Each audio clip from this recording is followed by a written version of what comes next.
저는 가끔 그 인터넷을 통해서 간증 프로그램을 좀 보거든요. 거기에 보면 좀 유명인들 중에서 크리스천들 나와서 이제 그의 삶에 하나님 부어주신 은혜를 이렇게 간증하기도 하고, 그런데 이제 또 그렇게 유명하지는 않아도 또 삶에 기막힌 사연을 가지고 살아가시는 분들 중에 하나님의 놀라운 은혜를 경험한 분들도 나와서 간증을 하기도 합니다. 정말 들어보면 정말 기막힌 사연들이 많아요. 그분들의 공통적인 고백은 그거예요. 정말 하나님 때문에 여기까지 왔다. 하나님 때문에 내가 살아올 수 있었다. 정말 잠시도 견디기 힘든 고난과 환난의 연속이었지만 그저 믿음 하나 붙들고 이렇게 살아가다 보니까 하나님께서 삶의 어느 지점에 놀라운 기적을 베푸시고, 그로 인해서 어떤 삶의 반전을 경험했다. 이제 이런 내용들의 간증을 이제 들을 수 있습니다. 그것을 보면서 저도 은혜도 받고 또 이제 믿음의 도전도 받는데, 그러면서 드는 생각이 있었어요. 그렇게 기막힌 사연은 간증 프로그램에서만 들을 수 있는 것은 아니다. 제가 우리 성도님들 이야기를 가끔 들어도 정말 기막힌 사연이 너무 많아요.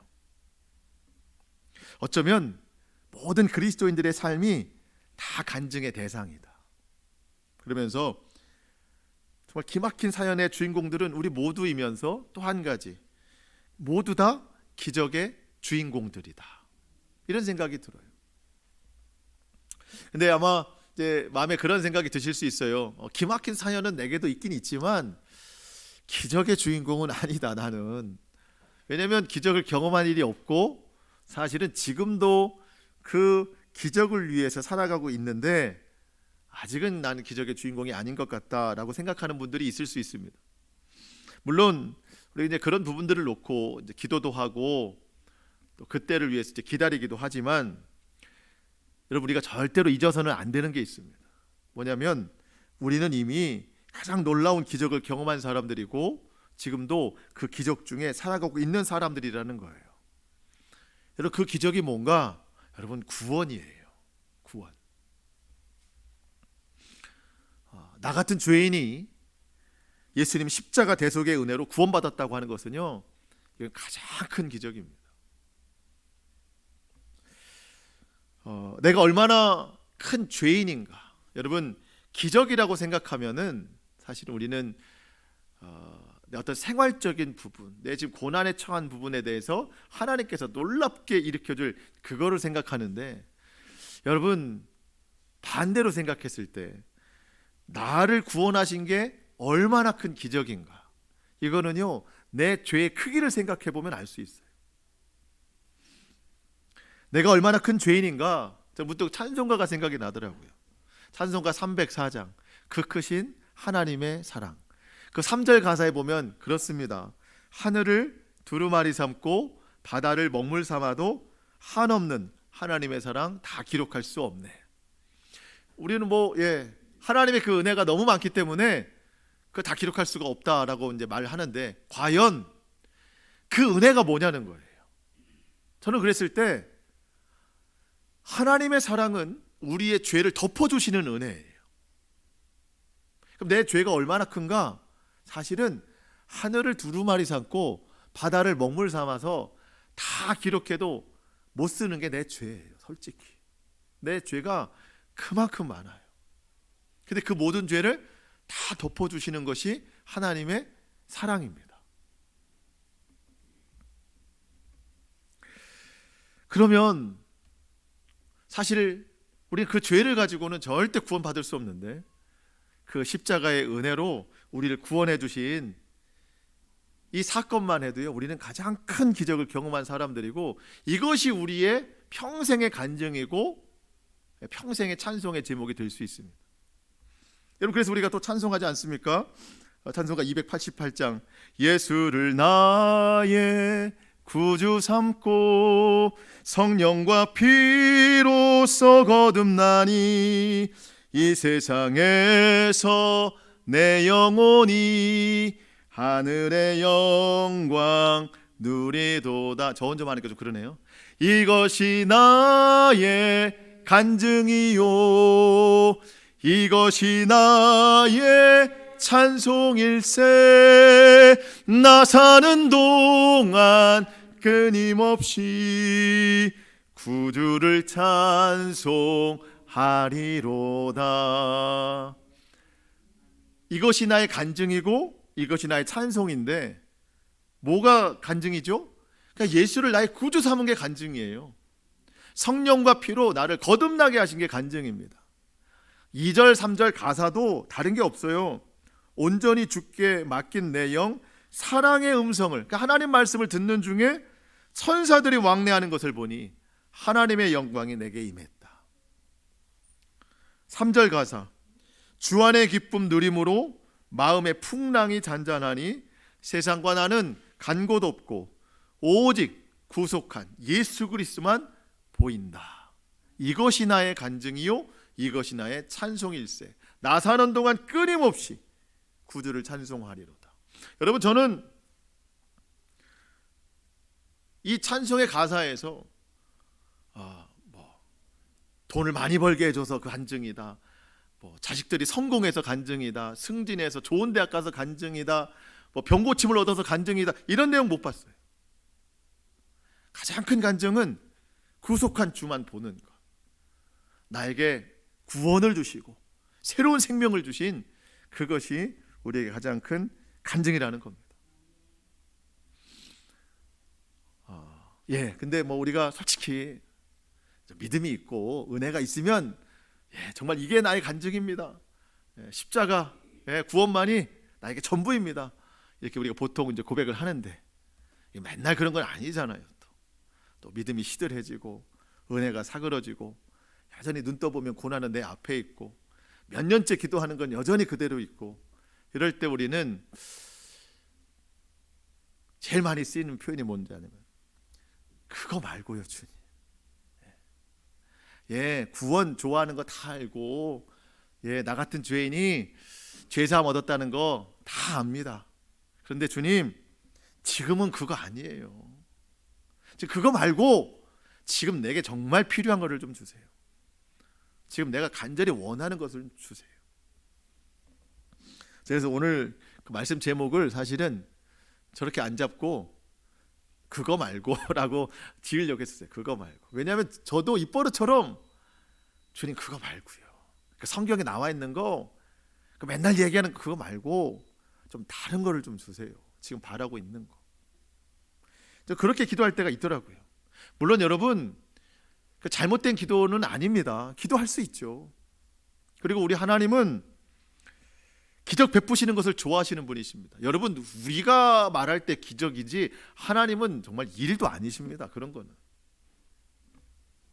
하나님의 자녀가 고통 가운데 있는데 하나님은 가만히 보고 계시는 그런 분이 아니시거든요. 그러면 왜 하나님께서 우리가 고통 가운데 부르짖을 때 즉시 기적으로 응답하시지 않는가? 기적이 그에게 구원이 아님을 하나님은 아시기 때문입니다. 오히려 기적이 그 사람을 구원해서 더 멀어지게 할 때가 많기 때문이에요. 여러분 구원보다 앞선 기적은 도리어 해가 됩니다. 그래서 우리는 하나님이 나를 인도해 가시는 방법을 정말 신뢰해야 됩니다. 그리고 하나님이 나를 오늘도 선하게 인도하고 계시는 것을 우리는 믿어야 됩니다. 오늘 본문 말씀을 통해서 이거를 좀 알아보려고 해요. 오늘 본문에 보면 예수님께 표적을 구하러 나왔다, 그러니까 기적을 구하러 나왔다고 하는 사람들이 있어요. 누군가 봤더니 서기관들, 바리새인들입니다. 38절입니다. 그때 서기관들과 바리새인 중 몇 사람이 말하되 선생님이여 우리에게 표적 보여주시기를 원하나이다. 여러분 예수님을 믿는 사람은요 예수님 만난 것이 표적이거든요. 근데 지금 이들은 예수님 믿지 않아요. 예수님 믿지 않는 사람들은 예수님 앞에 나와서 다른 표적을 구합니다. 근데 성경에 보니까 이 유대인들, 이스라엘 사람들, 서기관, 바리새인, 이 사람들은요 표적을 굉장히 좋아한대요. 고린도전서 1장 22절 말씀. 유대인은 표적을 구하고 헬라인은 지혜를 찾으나 우리는 십자가에 못 박힌 그리스도를 전하니 유대인에게는 거리끼는 것이요 이방인에게는 미련한 것이로되. 그러니까 이스라엘 사람들은 하나님 앞에 표적만 구해요. 왜냐하면 하나님이 예로부터 기적을 많이 보여주셔서 그 표적을 받고 사는 것이 믿음이라고 생각했어요.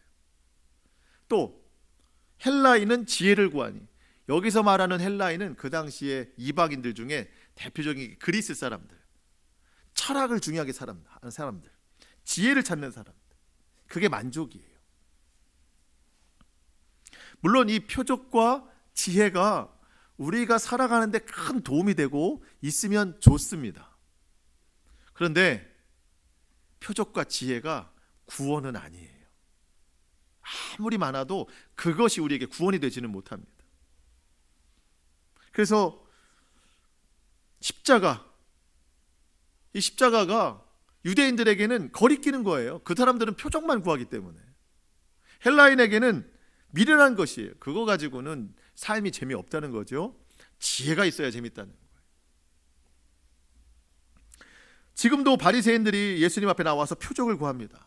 근데 여러분, 지금까지 이 바리새인들은 예수님이 보여주신 놀라운 기적을 참 많이 보고 들었어요. 그런데도 악한 마음을 가지고, 예수님을 걸려 넘어지게 하는 마음을 가지고 다시 나와서 표적을 구하고 있습니다. 그래서 예수님께서 이들을 이렇게 표현하시는데요. 39절, 예수께서 대답하여 이르시되 악하고 음란한 세대가 표적을 구하나 선지자 요나의 표적밖에는 보일 표적이 없느니라. 악하고 음란한 세대. 여러분, 그래서 악하다는 말은요, 하나님의 말씀을 대적한다는 뜻이에요. 그러니까 유대인들은 지금 하나님을 믿는다고 하면서도 하나님 말씀을 거역하고 있어요. 악한 겁니다. 자, 음란한 세대다. 유대인들은, 이스라엘 백성들은 하나님만 사랑한다고 하는데 삶을 들여다보니까 세상을 사랑하고 있어요. 영적 음행, 이 음란하다라고 말씀하시는 거예요.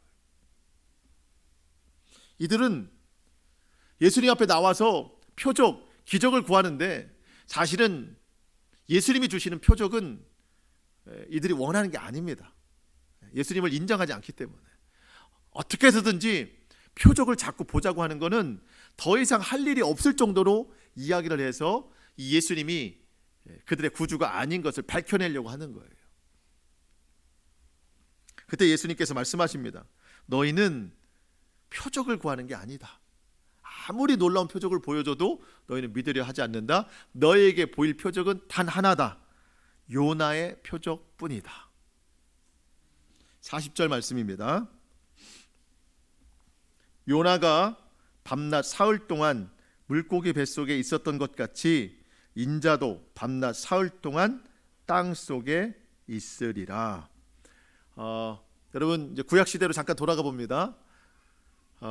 이방 민족 중에 이제 아수라는 민족이 있어요. 그 아수르의 이제 수도가 니느웨인데, 이 니느웨가 얼마나 악이 심한지 그 악이 하늘까지 찼다고 그랬어요. 하늘까지. 하나님께서 그들을 심판하시려고 하다가 기회를 주시는 거예요. 저들이 회개하면 용서하겠다. 회개하려면 복음이 선포돼야 되잖아요. 그 땅에 가서 이제 회개를 선포할 사람을 찾는데 요나라는 사람을 찾은 거예요. 요나야, 니느웨에 가서 회개를 선포해라. 요나는 가기 싫어했어요. 왜 굳이 하나님 이방 민족에게 가서 회개를 선포합니까? 그냥 심판하시면 되지. 가기 싫어했어요. 하지만 하나님은 계속 가라고 명령하셨습니다. 그때 이제 배를 타고 가야 되니까 가기 싫은 마음에 억지로 요빠라는 항구에 내려갔는데, 원래 니느웨를 가는 배를 타야 되는데 마침 니느웨에 가는 배가 없고 다시스라고 하는 반대편의 배가 있는 거예요. 마침. 그 불순종하는 사람은요, 늘 마침이 다 보여요. 이렇게 때마침 잘 됐네. 하기도 싫었는데 하면서 마침 그쪽으로만 자꾸 신경에 쏠리는 거예요. 그래서 엉뚱한 방향으로 배를 타고 가는데, 여러분, 불순종의 길이 평탄할 리가 없습니다. 가면서 이 바다에 큰 풍랑이 일고, 이 풍랑을 잠재우기 위해서는 한 사람이 바다에 제물로 빠져야 된다. 그래서 이 배 안에 있는 승객들 중에 한 사람이 빠져야 되는데 누가 걸려요? 요나가 걸릴 수밖에 없어요. 사람들에 의해서 요나가 바다로 던져지게 됩니다. 참 놀랍게도 큰 물고기가 요나를 삼켜버리죠. 요나가 그 속에서 얼마나 고통스러운지 몰라요. 물고기는 뭐 괜찮았겠어요. 요나가 막 날뛰고 하는데 이 물고기도 얼마나 고통스럽겠어요. 그렇게 막 고통스럽게 물고기가 3일 동안 간 곳, 거 가서 토해낸 곳이 어디예요? 니느웨예요. 처음에 가라고 했던 곳. 여러분, 처음부터 배 타고 가세요. 그냥 억지 부리고 불순종하면 결국 고통스럽게 가거든요. 그러니까 처음부터 배 타고 가자. 그게 순종입니다. 요나가 그 물고기가 토해낸 그 니느웨에 가서 요나가 이제 막 옷을 털고 얼마나 악취가 나겠어요. 니느웨 성읍 3일 길을 올라 돌아야 되는 건데 하루를 돌아다니면서 외치는 거예요. 40일이 지나면 얘가 무너진다. 회개해라. 여러분, 그 이 모양을 하고 행색을 하고 돌아다니는 사람의 말을 누가 듣겠어요? 근데 놀랍게도 이 니느웨 사람, 왕부터 해서 모든 백성들, 심지어 짐승까지도 금식하면서 죄를 뒤집어쓰고 회개하기 시작합니다. 하나님을 알지도 못하고 믿지도 않는 백성들이었어요. 근데 요나가 선포한 회개, 그 회개의 말씀을 듣고 이 사람들이 다 회개하는 거예요.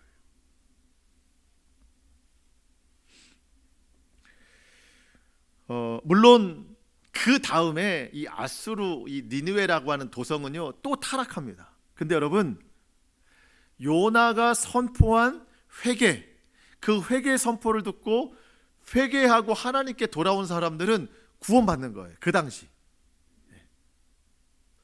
물론 그들이 지금 천국에 가 있는 건 아니에요. 그들도 지금 다 잠들어 있는 것이고 주님이 다시 오시는 날 깨어나서 천국에 같이 가는 건데, 어쨌든 그들은 하나님을 믿음으로 일단은 잠자고 있는 거예요. 지금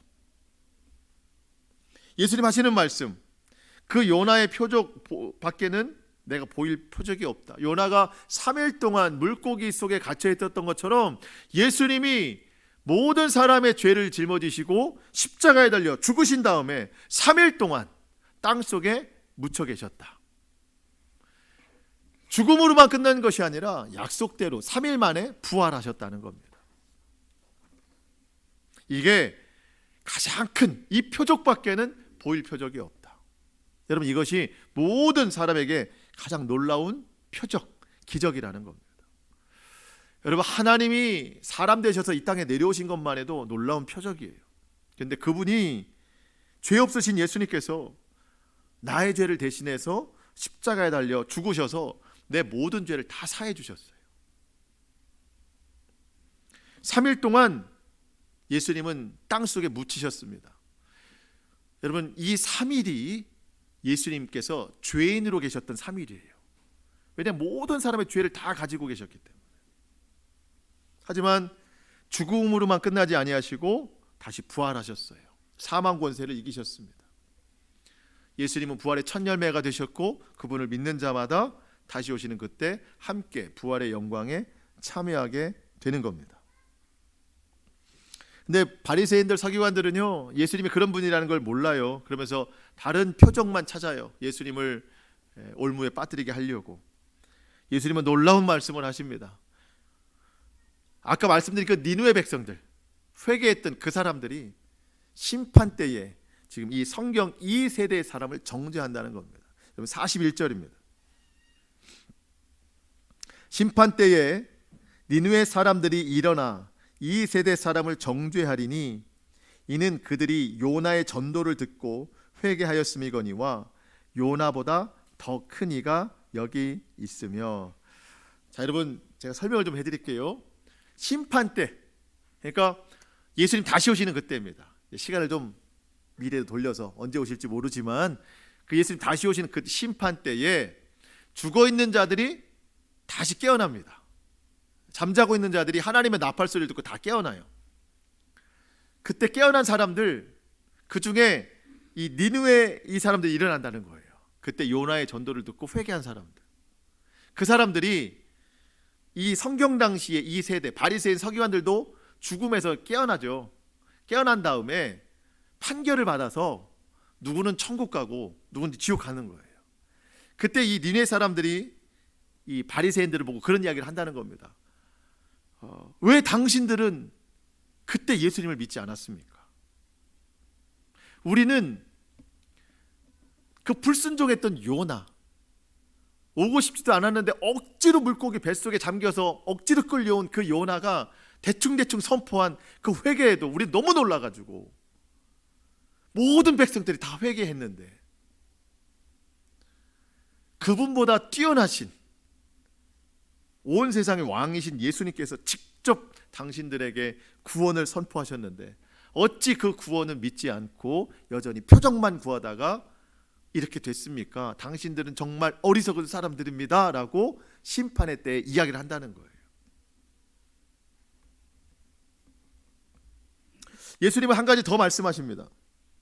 구약의 예를 들어서 그게 42절인데요 이걸 읽어보고 제가 또 설명을 좀 드립니다. 심판 때에 남방 여왕이 일어나 이 세대 사람을 정죄하리니 이는 그가 솔로몬의 지혜의 말을 들으려고 땅끝에서 왔음이거니와 솔로몬보다 더 큰 이가 여기 있느니라. 솔로몬이 이스라엘의 왕이 된 후에 하나님께서 솔로몬에게 지혜를 주셨죠. 그 지혜가 너무 놀랍습니다.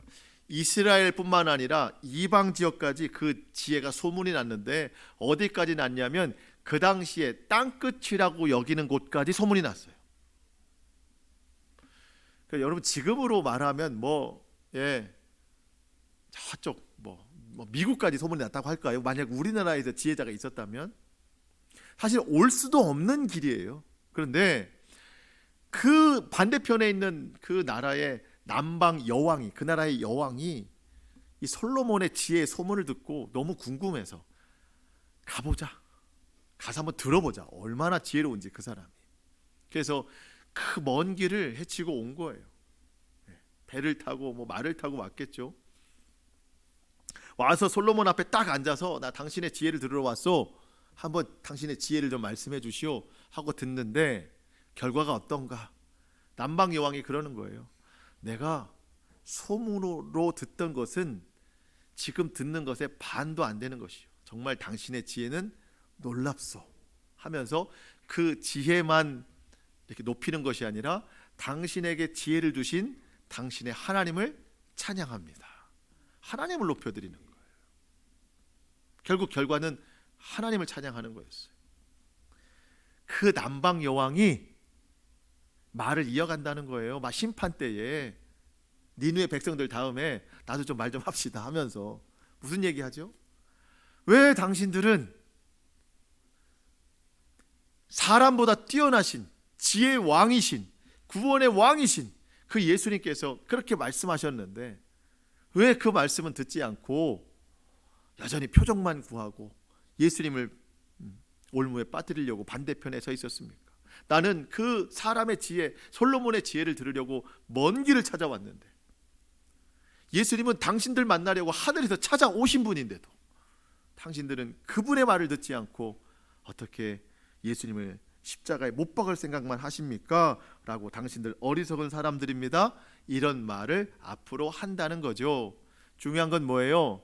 오늘 저와 여러분이 니느웨 사람들의 말과 남방 여왕의 말을 들을 수 있어야 된다는 거예요.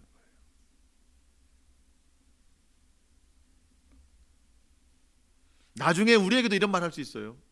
성경에 그렇게 기록이 되었는데도 그렇게 많은 말씀을 들었는데도 왜 깨닫지 못하고 여전히 당신은 표적만 구하고 있습니까? 여러분 우리가 믿는 예수님은 이 세상 누구보다 이 세상 무엇보다 크신 분이십니다. 이미 우리에게 주신 이 3일 동안 땅에 갇혀 계셨던 그 십자가 결과 그리고 다시 살아나신 부활 여러분 이게 우리로는 가장 큰 표적이고 이거면 충분하다는 겁니다. 여러분 현재 나의 삶에 십자가와 부활의 은혜가 없으면 자꾸 고난만 쳐다보게 돼요. 고통만 묵상하게 됩니다. 그러면서 자꾸 다른 표적만 구하게 되는 것이죠. 들어주지 않는 하나님 앞에 원망만 늘어놓습니다. 근데 여러분, 우리가 다시 처음으로 돌아가야 돼요. 주님의 십자가, 주님의 구원, 부활. 여러분, 이 소망을 다시 한번 분명하게 새기면은요, 그 믿음이 현재 나의 삶을 다시 한번 해석하게 만들어요. 이해 안 되던 일이 많잖아요. 근데 내 구원이 너무나도 다시 분명해지면 이해 안 되는 것이 아니라 하나님의 숨겨진 계획이 있다고 믿기 시작하는 거예요.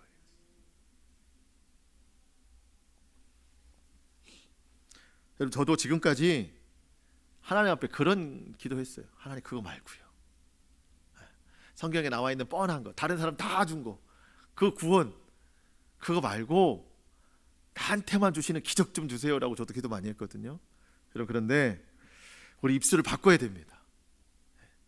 하나님, 그거 말고요 라는 입술을 내려놓고, 하나님, 십자가와 부활이면 충분합니다 라고 고백을 바꿔야 돼요. 그러면 삶이 새로워지기 시작해요. 그 놀라운 표적 안에서 매일매일의 삶을 적용하다 보면 이해되기 시작하고, 감사가 일어나기 시작하고, 간증과 찬송이 넘쳐나게 되는 겁니다. 43절로 45절 보면은요, 갑작스런 주제 전환이 일어나는 것 같은데 갑자기 귀신 이야기가 나와요. 먼저 앞서서는 바알세불 이야기 나왔었는데, 사람들이 예수님께 귀신 들렸다고 얘기를 했었는데, 오늘은 예수님이 직접 귀신 이야기를 하시는데, 무슨 얘기인가 봤더니 집 떠났던 귀신이 다시 옛날 집으로 돌아왔다, 이 얘기입니다. 이게 무슨 연관이 있을까? 이런 거예요. 여러분, 우리가 예수님으로부터 받은 가장 큰 기적, 가장 큰 놀라운 표적은 이 주인이 바뀐 거예요. 주인이. 모든 사람은 죄 아래 놓여 있을 때 사탄의 주인이었어요. 인생의 주인, 마음의 주인. 근데 예수님께서 십자가로 그 모든 마음을 바꿔놓으셨어요. 모든 주인을 바꿔놓으셨어요. 더 이상 마귀가 주인이 아닙니다. 부활하신 예수님이 모든 삶의 주인 되게 하셨어요. 그러면 예수님을 마음에 모시고 살아가면 그 삶이 하나님 나라가 되는 건데, 예수님을 믿으면서도 여전히 다른 기적, 다른 표적만 구하고 채워지지 않을 때 이 마음을 빈 마음으로 두어두면 다시 귀신이 들어와서 자기 집이라고 생각한다는 거예요. 43절로 45절 말씀 제가 읽어보겠습니다. 더러운 귀신이 사람에게서 나갔을 때에 물 없는 곳으로 다니며 쉬기를 구하되 쉴 곳을 얻지 못하고, 이에 이르되 내가 나온 내 집으로 돌아가리라 하고 와 보니 그 집이 비고 청소되고 수리되었거늘, 이에 가서 저보다 더 악한 귀신 7을 데리고 들어가서 거하니 그 사람의 나중 형편이 전보다 더욱 심하게 되느니라. 이 악한 세대가 또한 이렇게 되리라. 자, 여러분, 더러운 귀신이 사람에게서 떠나갔대요. 이유는 하나입니다. 귀신은 그냥 안 나가요. 예수님 믿으면 나가는 거예요. 그 사람이 마음에 예수님을 모셔드리면 귀신은 더 이상 그 자리를 자기 집이라고 말 못해요. 귀신이 떠나갑니다.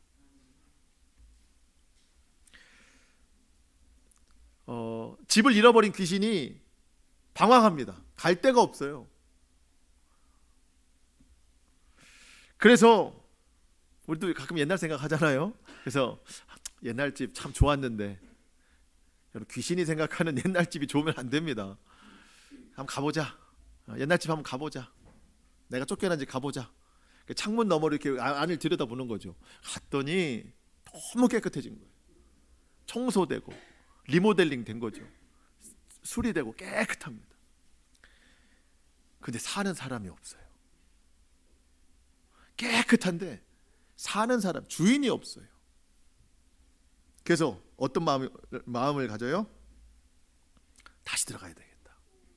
내가 다시 들어가서 저 집의 주인이 되어야 되겠다. 근데 혼자 안 가고 7귀신을 데리고 간대요. 더 악한 7귀신을. 야, 내가 옛날에 살던 집인데 비어있어. 넓은 집이야. 여기 가서 살자 하면서 7귀신을 데리고 들어간대요. 근데 여러분, 제가 이제 옛날 집이라고, 옛집으로 가보자 해서 그 옛집이란 표현은 제가 한 거고, 예수님은 뭐라고 말씀하시냐면 귀신이 그렇게 이야기했다는 거예요. 내가 나온 내 집으로 돌아가리라. 무슨 얘기죠? 귀신은 절대로 자기 집을 포기하지 않는다는 겁니다.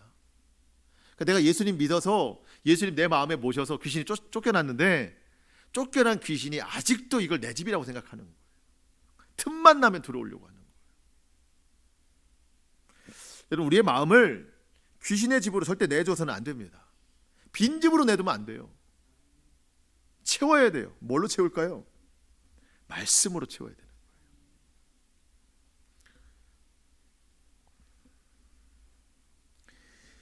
귀신이 와보니까 집이 비어 있어요. 오늘 성경대로라면은 왜 비어 있을까? 예수님을 구주로 영접했는데 그 예수님을 순순히 제대로 믿지 않고 표적만 구하고 있는 거예요. 표적. 여전히. 사람이 기적을 구하고 살잖아요. 그러면 이 마음이 공허해져요. 마음이 비어있는 상태가 된다는 겁니다. 그 모습을 보고 귀신이 더 악한 7귀신을 데리고 그 마음으로 들어간다는 거예요. 그 삶이 이전보다 더 고통스러워지리라. 예수님이 그 45절 끝에 뭐라고 말씀하시죠? 이 악한 세대가 또한 이렇게 되리라. 이 악한 세대가. 이 말씀을 언제 하셨죠? 맨 앞에 하셨잖아요. 39절에 악하고 음란한 세대가 표적을 구하나. 그러니까 표적을 구하는 세대는 이렇게 된다는 거예요. 그럼 여러분 오해하시면 안 되는 게, 그러면 뭐 기도도 하지 말라는 얘기인가? 여러분, 그 뜻이 아닙니다.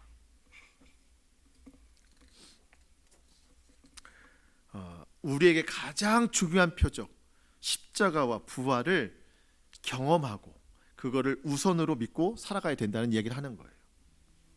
여러분, 귀신은 절대로 다른 표적을 무서워하거나 두려워하지 않습니다. 오히려 기적을 경험하라고 막 부추겨요. 여러분, 참 보면 놀라운 기적을 경험한 사람인데 언제 그랬냐 싶을 정도로 완전히 나락으로 떨어지는 분들이 많이 있어요. 왜 그런가 했더니 또 다른 기적을 계속 찾는 거예요. 그래서 마귀는 기적을 경험한 사람을 더 좋아해요. 그래서 더 다른 유혹과 시험을 막 던져줍니다. 여러분, 이 말씀을 좀 드리고 싶은데요. 마태복음 4장 1절로 11절에 예수님이 마귀에게 3가지 시험을 받으셨잖아요. 근데 보면 다 기적 이야기예요. 첫 번째 시험 뭐였죠? 돌들로 떡덩이가 되게 하라. 이게 얼마나 큰 기적이에요. 기적을 해서 먹으라는 거예요. 여러분, 우리가 바라는 게 이런 거잖아요. 하나님, 돌 같은 내 인생인데 좀 떡덩이처럼 풍요로운 인생이 좀 되게 해주세요. 딱딱하게 굳어있는 우리 가정 좀 떡덩이처럼 풍요롭고 좀 살만한 집이 되게 좀 해주세요. 이 표적을 구한다는 말이죠. 둘째 시험이 뭐였죠? 성전 꼭대기로 예수님 데려가서 뛰어내려라. 그럼 천사들이 너를 다 받아줄 것이다. 여러분, 우리가 바라는 기적도 이런 거예요. 세상이 받아줄 만한 그런 위치, 성공. 우리 자녀들을 위해서 기도할 때도 이런 기도 많이 할 거예요. 세상보다 높은 위치가 되게 해달라고, 성공하는 인생 되게 해달라고, 밑에서 다 받아주는 사람 되게 해달라고. 세 번째 시험, 높은 산으로 데려가더니 마귀에게 절하면 눈에 보이는 이 모든 것, 천하만국을 다 주겠다. 정말 우리가 바라는 표적이죠. 하나님 좀 부자 되게 해주세요. 돈 많이 벌게 해주세요.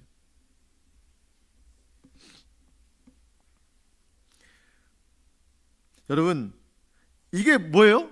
마귀가 다 지금 기적을 부추기고 있는, 기적을 좀 경험해라, 기적 가지고 살아라, 계속 이야기하는 거예요. 기적을 체험해서 기적만 구하는 삶이 되라. 예수님 믿지 말고 그냥 예수님 믿는 거는 기적 채우는 걸로만 살아라. 그러다 보니까 늘 예수님도 주인이 아니고 마음이 비어 있어요. 기적만 채우려고 해요. 그러다가 귀신이 그 마음 들어가면 옛날보다 더 험난한 삶이 되는 거예요. 여러분, 우리는 귀신이 부추기는 삶을 살면 안 되고 귀신이 정말 두려워하는 삶을 살아야 되거든요. 그게 바로 하나님 말씀을 채우는 삶이에요. 여러분, 예수님이 정말 이 마귀가 하자는 대로 기적을 다 행하셔서 마귀 시험을 이기셨습니까? 한 번도 여기서 기적을 행하시지 않았어요. 오직 하나님 말씀으로 이기셨습니다. 여러분, 마음을 비워두면 안 됩니다. 채워야 돼요. 기적으로 채우는 게 아니에요. 말씀으로 채워야 돼요. 십자가로 채우는 거예요. 부활의 소망으로 채우는 거예요. 그러면 귀신이 또 배회하다가 나의 집으로 돌아가리라고 와서 보잖아요. 근데 이미 채워져 있는 것을 보면 절대 못 들어옵니다.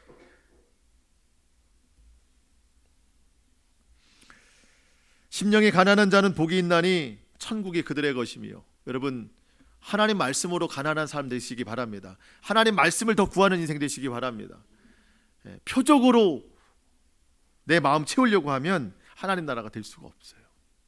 마음이 청결한 자가 복이 있나니 그들이 하나님을 볼 것이며. 내 마음이 깨끗하게 비워져야 되거든요.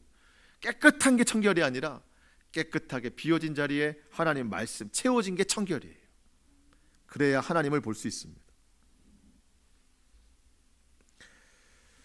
말씀을 마치겠습니다. 여러분, 비어있는 상태가 좋다고 생각하는데, 그게 청결이라고 생각하는데, 이게 바로 지난주에 말씀드린 영적 중립지대예요. 아무것도 주인이 아닌. 여러분, 중립지대라는 건 없어요. 거기는 사단의 자리가 되는 겁니다.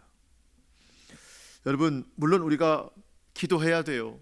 간절함에 대해서 기도해야 되지만 그것만이 목적이 되면 안 됩니다. 우리에게 주신 십자가, 부활의 은혜, 이게 가장 큰 표적이라는 것을 알고 그 안에서 오늘의 고난을 해석할 수 있어야 돼요. 근데 그거는 없이 그저 세상 복만 구하고 기적만 바라고 지금 기도하는 응답만 내가 바라면 비어있는 상태가 돼요. 마귀가 환영할 일이라는 겁니다. 여러분, 오늘 다시 한번 우리에게 주시는 십자가 구원의 은혜를 다시 한번 굳건하게 믿고 우리 마음 가운데 채워서 그 능력으로 이 세상을 이겨나가며 살아가시기를 축복합니다. 십자가 부활이면 충분합니다. 그리고 보혈의 은혜가 우리를 회개케 하시고 다 용서하십니다. 오늘 주신 하나님의 말씀 채우고 살아가면 우리는 결국 승리할 수 있습니다. 이런 모든 믿음의 삶을 통해서 더 이상 사단에게 내 마음 내어주지 말고 주님의 성전으로 살아가는 우리 모두가 될 수 있기를 주님의 이름으로 축복합니다. 아멘. 우리 기도하시겠습니다.